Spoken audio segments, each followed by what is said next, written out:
حیدرآباد پسماندہ علاقوں میں طبی سہولیات کی فراہمی عین عبادت ہے۔ ان خیالات کا اظہار سماجی و سیاسی رہنما لالا عبداللطیف خان نے بھائی خان ویلفیئر ایسوسی ایشن اور ڈسٹرکٹ ہیلتھ آفیسر ڈاکٹر لالا جعفر خان کے تعاون سے گجراتی محلے میں ایک روزہ مفت میڈیکل کیمپ کے افتتاح کے موقع پر میڈیا سے گفتگو کرتے ہوئے کیا۔ کیمپ میں ہیپاٹائٹس بی اور سی، ایڈز کے ٹیسٹ اور ویکسینیشن، جبکہ جنرل او پی ڈی میں 600 سے زائد مریضوں کا معائنہ اور ان میں مفت ادویات تقسیم کی گئیں۔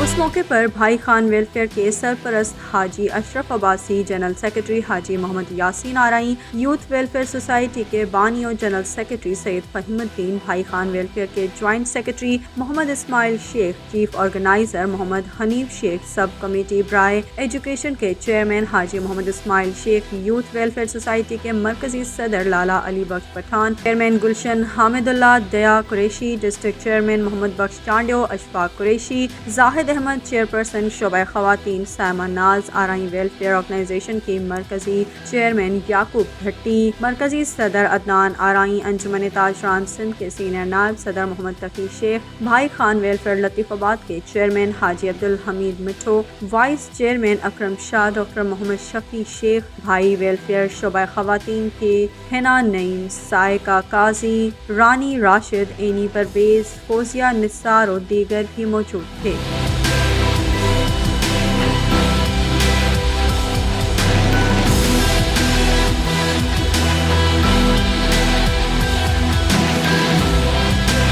انہوں نے مزید کہا کہ اللہ تعالیٰ کی رضا حاصل کرنے کے لیے ضروری ہے کہ خلوص دل سے دکھی انسانیت کی خدمت کی جائے۔ بھائی خان ویلفیئر کے سرپرست حاجی اشرف عباسی نے کہا کہ ہمارا منشور ہے کہ ایسے پسماندہ علاقوں میں بنیادی سہولیات کی فراہمی کو یقینی بنایا جائے جہاں ان کا فقدان ہے۔ ویلفیئر کے جنرل سیکرٹری حاجی محمد یاسین آرائی نے کہا کہ ہمارا مقصد بغیر کسی امتیاز کے غریب و متوسط لوگوں کی خدمت کرنا ہے۔ یوتھ ویلفیئر سوسائٹی کے بانی اور جنرل سیکرٹری سید فہیم الدین نے کہا کہ یوتھ ویلفیئر سوسائٹی اور بھائی خان ویلفیئر کا مقصد صرف اور صرف انسانیت کی خدمت کرنا ہے۔ انہوں نے مزید کہا کہ حالات کیسے بھی ہوں، ہم اپنے فلاحی کاموں کے دائرہ کار کو مزید پھیلائیں گے تاکہ زیادہ سے زیادہ مستحق افراد اس سے استفادہ حاصل کر سکیں۔